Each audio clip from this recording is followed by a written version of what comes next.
Du coup, Marie, Johan, est-ce que vous pouvez juste vous présenter? Je ne sais pas quel âge vous avez, qu'est-ce que vous faites dans la vie? Vous me l'avez dit juste avant, mais si vous voulez le redire. Bah vas-y, je t'en prie Marie. Du coup, moi je m'appelle Marie, j'ai 17 ans et je vais faire des études de droit franco-allemand à Paris, à la rentrée. Enfin, là. Ok. Et du coup, moi c'est Johan, 19 ans et j'entre en première année de sciences sociales à Paris. Donc, pas très loin d'ici. Pas très loin, ouais. Super. Pour quelle organisation vous militez, j'ai envie de dire, de quel mouvement vous faites partie? On fait partie de Youth for Climate. Ok. Youth for Climate qui est du coup le mouvement des jeunes mobilisés pour le climat qui s'est formé à la suite de l'appel de Greta Thunberg du coup en février dernier, si je dis pas de bêtises. C'est ça, février dernier. Et du coup on a un peu la branche française du mouvement. Et voilà, grosso modo, c'est pas une asso, c'est un mouvement, c'est assez différent dans la façon de faire. C'est libre en fait. Ouais, c'est ça, on n'a pas de hiérarchie, autonome, il n'y a pas de hiérarchie ou quoi que ce soit. Juste on est là et on milite pour une justice climatique et sociale. Exactement. Exactement. Du coup, c'est assez récent finalement ce mouvement. C'est ça.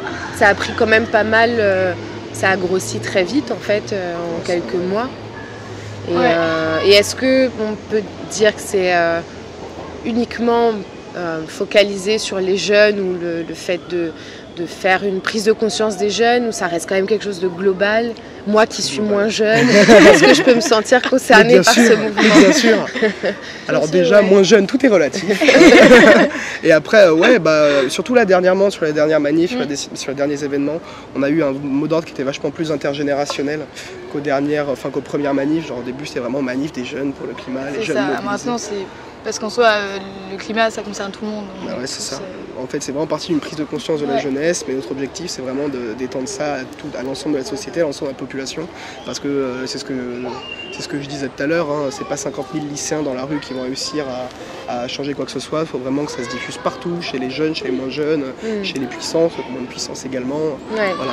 Qui est la cible en fait du mouvement? C'est-à-dire qu'est-ce que ça va être les dirigeants, essayer de leur montrer que tout le monde se soutient, qu'on est tous prêts, etc. Est-ce que c'est aussi cibler les jeunes et de montrer, mais regardez, nous on va dans la rue, venez avec nous? C'est toutes ces cibles-là finalement. Oui, c'est ça. Je te laisse peut-être répondre à ça. Non, mais oui, bien sûr. En fait, nous on essaie de convaincre le plus de gens possible, peu importe leur âge ou leur fonction. Oui, donc les marches, ça a plutôt un but de sensibiliser les gens. Après, voilà, on est d'accord que les marches, ça va pas changer le monde, donc on est là aussi pour faire pression sur les pouvoirs publics si besoin. Et clairement, il y en a besoin. Et puis, on vise des publics différents, mais différemment. Les jeunes, c'est plus en mode, on va les sensibiliser en mode, venez, regardez ce qu'on peut faire à l'échelle individuelle, il y a tel levier, tel levier, tel levier. Mais après, on est surtout là, d'ailleurs, tu as juste entendu le mot d'ordre en manif, hein, c'est en mode, vous qui avez le pouvoir, agissez sur telle et telle chose, ne votez plus telle et telle chose, changez le système sur tel et tel point. Voilà, c'est des leviers différents selon les personnes à qui on s'adresse. Mais du coup, oui, justement, parce que tu parlais même de prise de conscience par rapport aux jeunes, mais vous, c'est venu comment en fait? Tout simplement parce que moi, je me pose toujours la question, pourquoi vous allez vous sentir plus concerné que d'autres qui sont en cours avec vous? Est-ce que vous avez une prise de conscience? Il y a eu un facteur déclencheur? Est-ce que c'est votre famille qui vous a juste appris depuis le début qu'il fallait faire attention? Oui, c'est ça. Voilà, par exemple, tu vas peut-être raconter quelque chose, moi ça n'a pas du tout être pareil. Ok, je raconte alors. Et donc oui, j'ai toujours été plus ou moins sensible à l'écologie. Chez moi, on a toujours été sensible. C'est des petites choses, mais j'ai toujours mangé bio. J'habite en ville, donc on a toujours fonctionné avec le vélo. Voilà, donc en fait pour moi c'était pas évident, mais je veux dire j'ai pas eu un changement global de pensée. C'est juste que oui, donc en février j'ai entendu l'appel de Greta Thunberg et j'ai vu qu'il y avait une effervescence qui commençait à monter, et donc j'ai vu les manifestations à Paris. Et donc je me suis dit qu'il fallait faire quelque chose à l'échelle de ma ville, parce qu'à l'échelle de ma ville il se passait rien, et moi je voyais mes amis qui mangeaient du Nutella, qui allaient au McDo, et je me sentais impuissante face à ça. Et donc avec un ami, on s'est dit bon ok, là on prend les choses en main et on crée quelque chose. Et donc en fait on a fondé le groupe local de Youth for Climate dans ma ville, donc dans le Pays de la Loire. Et du coup, pour toi? Pour moi, ça a été quelque chose de complètement différent. Moi, je viens d'une famille qui n'est absolument pas sensibilisée à ça de base. Peut-être parce que c'est pas après non plus le même milieu social ou quoi que ce soit. Moi, je viens d'une famille où voilà, mon père a travaillé pendant 30 ans en bâtiment, ma mère est prof en 93. Voilà, j'habite aussi en banlieue, enfin, on n'est absolument pas sensibilisé à ce genre de questions de base. C'est juste que depuis mes 15 ans, je suis dans divers cercles militants, que ce soit plus politique, plus associatif ou même syndical. Et j'ai toujours plus ou moins été curieux du coup depuis cet âge-là, aller voir telle et telle manif qui se passe, tiens il y a un truc qui se passe par là, allons voir. Et là du coup ça a été les premières manifs, dès la deuxième manif j'ai été voir un peu ce qui se passait à Paris, parce que j'avais entendu parler de tout ça, à Greta Thunberg, etc. Je me dis tiens qu'est-ce que ça donne ce mouvement. J'avais une image vraiment des milieux écolos et militants écolos très petits bourgeois qui étaient là en mode ouais on va manger bio et puis on va habiter dans une cabane, ça va être cool. Et finalement j'ai vu que c'était absolument pas ça, que c'était vraiment des jeunes qui n'étaient absolument pas pour beaucoup sensibilisés à ça de base, et que c'était vraiment une conscience assez spontanée, en mode bon il y a une génération qui va se prendre le dérèglement climatique de plein de fouet, faut vraiment qu'on se bouge, faut vraiment que... Et c'est quelque chose qui m'a vachement plu en fait, ce côté-là avant tout citoyen en fait des jeunes qui étaient là en mode voilà, on a cette prise de conscience, qu'est-ce qu'on peut faire nous pour bouger. Et du coup, oui, c'est important de préciser qu'on peut retrouver ce mouvement un peu partout en France. D'ailleurs, est-ce que c'est c'est international comme mouvement? Oui, en fait, on est la branche française de Friday for Future. Ouais. Et en plus, du coup, dans chaque ville en France, on peut retrouver. Donc, on peut retrouver sur Instagram ou sur Facebook. Instagram, ou est-ce que les gens Twitter, on est partout. C'est ça, on est sur tous les fronts. Parce que voilà, s'il y a pour ceux qui nous regardent, s'ils veulent voir un petit peu ce qui se passe dans leur ville. Et principalement dans les villes, parce que du coup, on a une structuration qui est, comme le disait Marie tout à l'heure, vachement horizontale. On mise beaucoup là-dessus. Ce qui fait qu'en gros, le Youth for Climate national, Youth for Climate France, n'est qu'une coordination finalement des groupes locaux, à gauche, à droite. Paris est complètement dépendant de Marseille, qui sera complètement dépendant d'Avignon. Toi, Laval, tu peux parler peut-être un peu de Laval. Voilà. Donc on a vraiment on mise vachement sur l'indépendance des groupes locaux.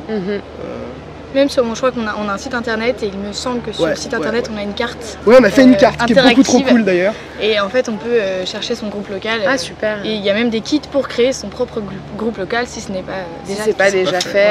D'accord, ok. J'encourage les gens s'ils sont pas rejoignez-nous. C'est ça. À créer le leur. Et en plus vraiment, je sais pas si on a été toi à Laval, mais à Paris on est vraiment parti de rien quoi. C'est-à-dire qu'on n'avait pas quelque chose qui était déjà là préfet, genre il y avait les structures qui étaient là et puis bouf on a juste à lancer le machin. Non, c'est juste 2-3 personnes qui ont fait à un moment donné, hey il va falloir qu'on se bouge et qu'on lance quelque chose. Et puis ça a pris et c'est un peu comme ça dans toutes les villes. Et puis là on a des gens de plus en plus jeunes, c'est ce que je te disais tout à l'heure, sur le serveur, donc en fait on fonctionne sur un serveur et tu vois des gens qui ont 12 ans, 13 ans qui arrivent. Des collégiens quoi. C'est un truc de dingue. C'est incroyable, vraiment. C'est super de voir que aussi jeune il y a une prise de conscience. Et en même temps c'est inquiétant. C'est une peur de toute façon qui est pas normale, t'es pas censé à cet âge-là avoir peur pour ton avenir, avoir peur au point de démarcher, voir qu'est-ce qu'il est possible de faire. Au point de ne plus aller à l'école tous les vendredis. En France on le fait moins, dans les autres pays ça se fait beaucoup. De faire la grève finalement. Ils font vraiment la grève tous les vendredis. Nous en France, après je pense que c'est parce qu'on a un côté aussi scolaire qui est vachement différent des autres pays, qui est très institutionnalisé. On a un autre rapport aux actions, je trouve. Enfin, on a des modes d'action qui sont différents. Et même un autre rapport à l'école, j'ai envie de te dire, parce que tu prends les autres pays, l'école, ça, pour beaucoup de pays européens, parce que Youth for Climate et Fridays for Future, c'est vachement développé en Europe.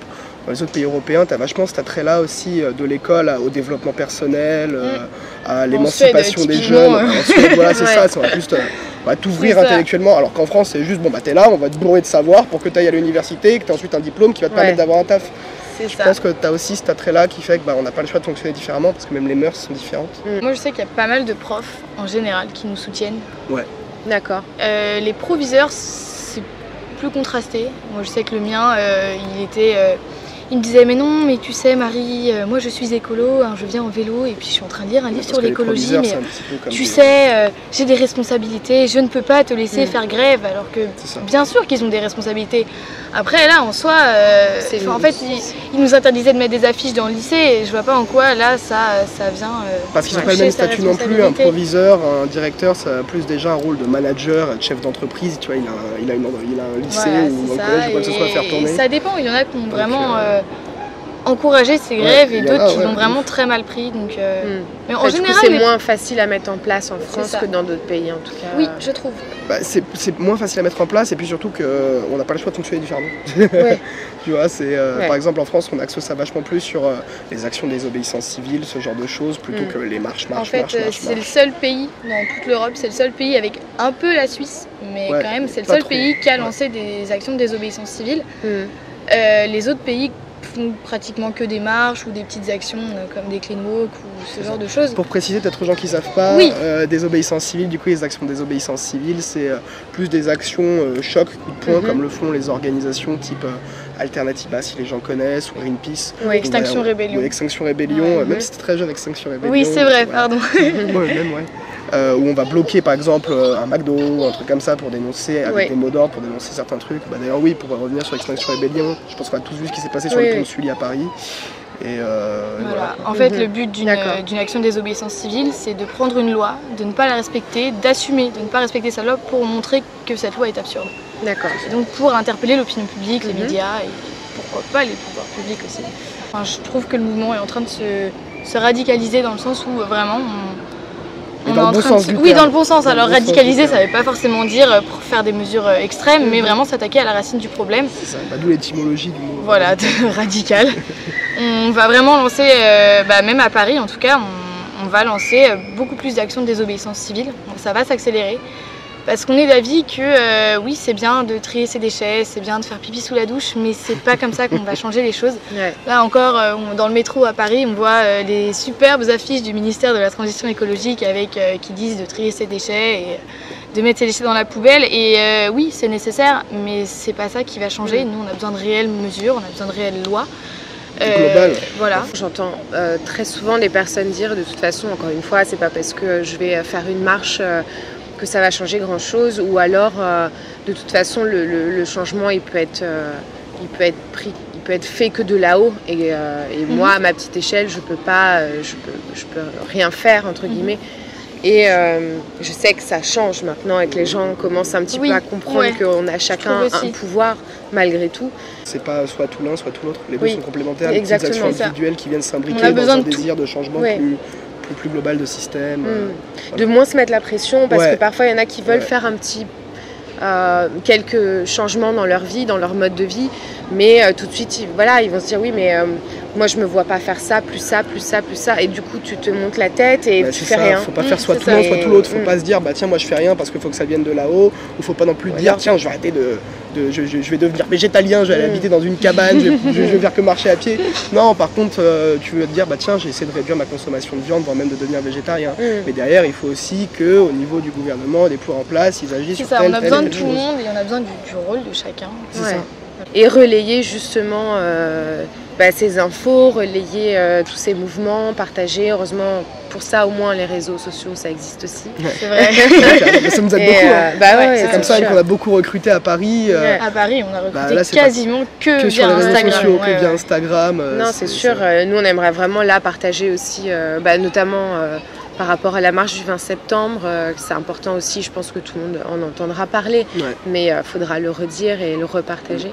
Il y a tellement de choses à dire, mais si vraiment vous aviez un message ou quelque chose que vous aimeriez rajouter aux personnes qui regardent cette vidéo. Vas-y, moi si j'aurais peut-être un message à faire passer, et notamment aux gens qui ne se sentent pas concernés par ça, parce que je sais que ça a longtemps été...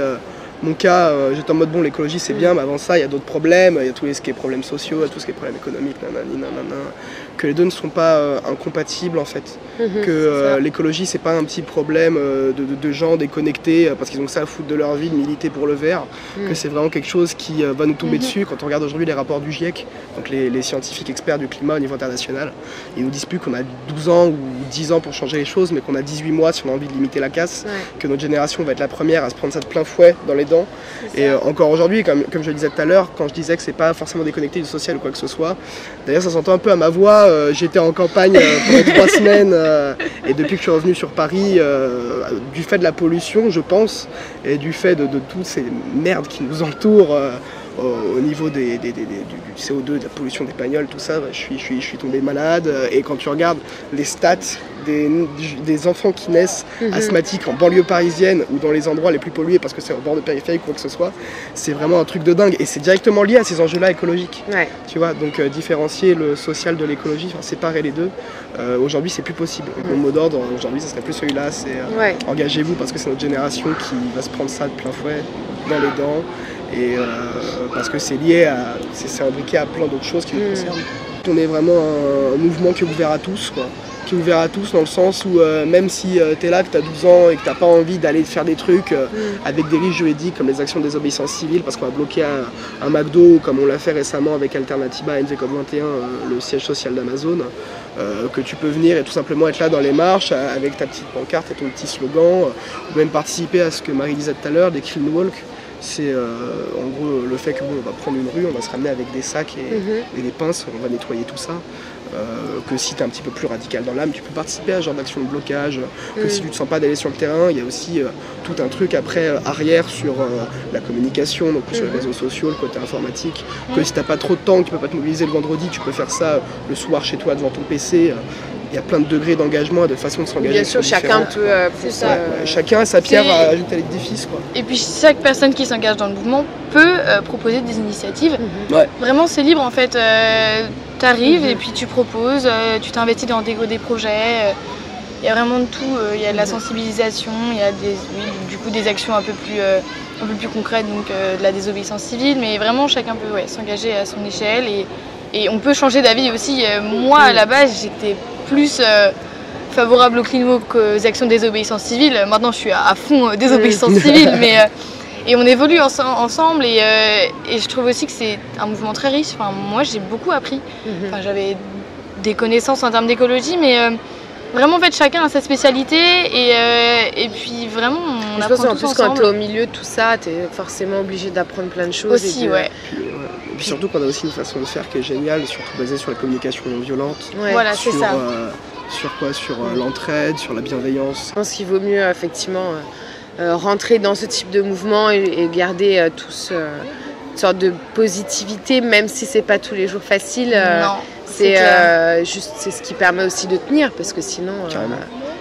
Et merci beaucoup d'avoir pris ce temps-là. Pour nous expliquer un petit peu tout ça. J'espère que les personnes qui regarderont la vidéo n'étaient pas du tout au courant peut-être de ce mouvement, où ils en ont appris un peu plus. Et de toute façon, c'est un sujet qui est tellement vaste qu'on pourrait en parler pendant des heures. Là, c'était vraiment pour reparler de vous, reparler de la marche notamment du 20 septembre, puisque je publierai la vidéo un petit peu avant exprès. Merci. Et du coup, espérons vous revoir le 20 septembre. Oui, rejoignez-nous, donc c'est 13h à Nation. Ouais, à Paris, ça sera 13h Nation. Ouais. Du coup, moi, je serai à Avignon. Ouais, à Avignon, il y a pas mal de trucs aussi. À Avignon, ils sont trop cool. Ouais, et on peut retrouver donc les heures, etc. Sur les réseaux sociaux des différents groupes locaux, que ce soit sur Twitter ou Instagram, tu marques Youth for Climate suivi de la ville, et puis tu vas bien trouver le compte. En général, tu comptes sur le compte avec toutes les infos. Et si ça n'existe pas, il faut le créer. Il faut le créer. Voilà. Très bien. Bon, merci beaucoup. Et puis, à bientôt. Voilà. Ciao. Ciao.